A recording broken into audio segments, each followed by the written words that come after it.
கிறிஸ்துவுக்குள் அன்பான கர்த்தருடைய பிள்ளைகளே, இன்றைய வேத வசனமும் ஜெபமும் யோபு புஸ்தகம் 4ஆம் அதிகாரம் 4ஆம் வசனம்.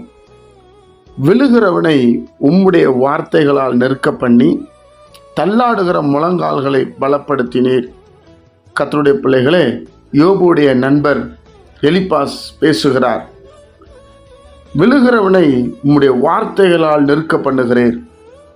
தேவனுடைய பிள்ளைகளே, பல நேரங்களிலே நாம் சோர்ந்து போயிருக்கும்போது, பலவீனப்பட்டு இருக்கும்போது, தோய்ந்து போயிருக்கும்போது நம்ம கர்த்தருடைய வார்த்தை நம்மை பலப்படுத்துவதை நாம் அறிந்து கொள்ள முடியும். ஏதோ ஒரு நேரத்தில் எல்லாராலும் கைவிடப்பட்டு இருக்கும்போது அந்த வார்த்தை நமக்குள்ளே கடந்து வரும். வேத வசனத்தினுடைய மகத்துவம் நமக்குள்ளே கடந்து வரும். அப்பொழுது ஒரு பெரிய பலன் நம்மளை ஆளுகை செய்கிறது நாம் உணர முடியும்.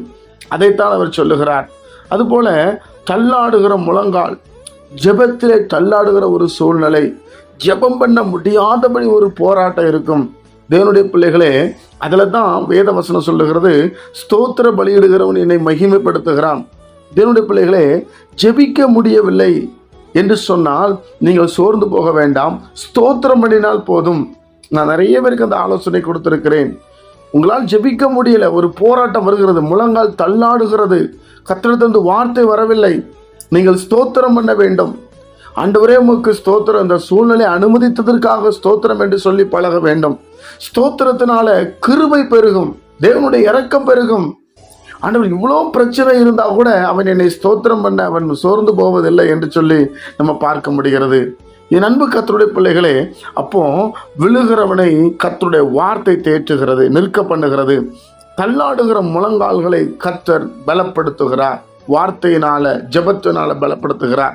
தேவனுடைய பிள்ளைகளே, அப்போ நாம் அதிகமாய் கர்த்தருக்கு ஸ்தோத்திர பலி செலுத்தி நன்றி சொல்லணும். கர்த்தருடைய வார்த்தை விசுவாசிக்கணும். ஒரு பிரச்சனைன்னு சொன்னா கர்த்தருடைய வார்த்தை எங்கே கிடைக்கிறது என்பதை அறிந்து கொள்ள வேண்டும். கர்த்தருடைய வசனத்துக்கு நம்ம காத்திருக்க வேண்டும். தேவனுடைய பிள்ளைகளே, தேவனுடைய சமூகத்துக்கு ஓட வேண்டும். ஒரு பலவீனம், இந்த பலவீனத்திலிருந்து கர்த்தர் எனக்கு என்ன சொல்ல விரும்புகிறார்? கர்த்தர் உங்களோடு போதகர் மூலமாய், ஊழியர்கள் மூலமாய், தீர்க்கதரிசி மூலமாய், கர்த்தர் வேதத்தின் மூலமாய் பேச உண்மையுள்ளவராயிருக்கிறார். தேவனுடைய பிள்ளைகளே, அதைத்தான் அவங்க எழுதுறாங்க, விழுகிறவனை உம்முடைய வார்த்தைகளால் நிற்க பண்ணுகிறேன், தள்ளாடுகிற முழங்கால்களை நீர் பலப்படுத்தினீர். தேவனுடைய பிள்ளைகளே, யோபை அப்படி கர்த்தர் செய்தார். நான் ஜெபிப்போமா? இன்றைக்கு அவருடைய வார்த்தை உங்கள் மத்தியிலே கடந்து வந்திருக்கிறது. பயப்படாதீங்க. எவ்வளோ பெரிய பிரச்சனை வந்தாலும் அதை மாற்ற கர்த்தருடைய வல்லமைக்கு மகிமை உண்டு. பிரியமானவர்களே, ஜெபிப்போமா? பரிசுத்த பிதாவே, உம்முடைய குமாரன் இயேசு கிறிஸ்துவின் நாமத்தில் வருகிறோம். இந்த நாளை நீர் எங்களுக்கு ஆசீர்வதித்து தாரும். கேட்கிற ஒவ்வொரு பிள்ளைகள் மேலே தேவனுடைய மகிமை வெளிப்படட்டும், உடைய வல்லமை வெளிப்படட்டும். தள்ளாடுகிற முழங்காலை பலப்படுத்துங்கப்பா. கேட்கிற பிள்ளைகள் ஆசீர்வதிக்கப்படட்டும். இயேசுவின் நாமத்தில் ஜெபிக்கிற நல்ல பிதாவே, ஆமென்.